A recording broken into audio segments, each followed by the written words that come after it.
When it comes to air superiority, the F-15 Eagle has been a major factor in the Air Force's ability to stay above the foe for 50 years.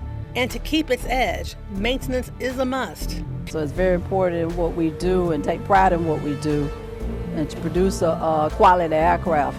It's here, inside the Eagle's nest at Robins Air Force Base, Georgia, where maintainers at the Warner Robins Air Logistics Complex and Air Force Life Cycle Management Center personnel play a critical role in making sure America's fighter jets stay at maximum performance. The Eagles fly. That's what we call it. It's lovely.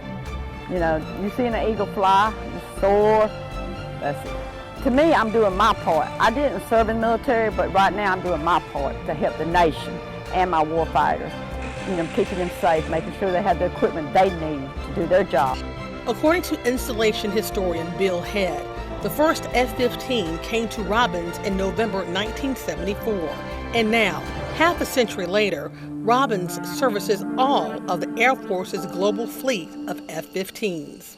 Well, we take it very serious because we need to make sure that the pilots are safe, that we give a good aircraft back to the warfighter. In order for them to do their job correctly, we need to do ours. And then, flight test pilots like Lieutenant Colonel Matt Griffin step in. The aircrew that we attract here to our squadron because of the mission that we do are experienced aircrew members. I myself was on active duty for 12 years prior, F-15E operationally, serving in Afghanistan and also the Horn of Africa.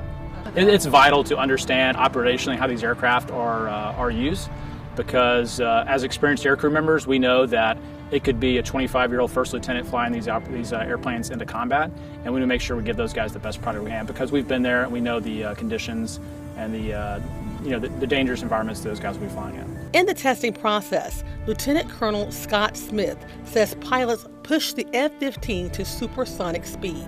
Well, there's a specific component that we're testing, and it's got to be tested basically between Mach 1.3 and 1.5. That marvel of aviation technology happened October 14, 1947. This year marks 75 years since U.S. Air Force Captain Charles Chuck Yeager became the world's first pilot to fly faster than the speed of sound. And so we have a physical limiter that limits rudder travel when we're going that fast, and we have to be able to go that fast to test that that's effectively working.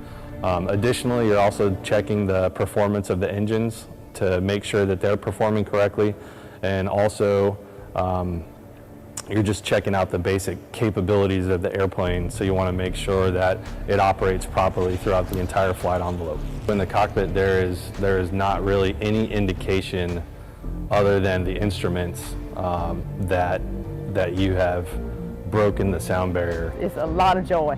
Even though it booms everybody and makes noise, but it's a wonderful sound for us to hear that.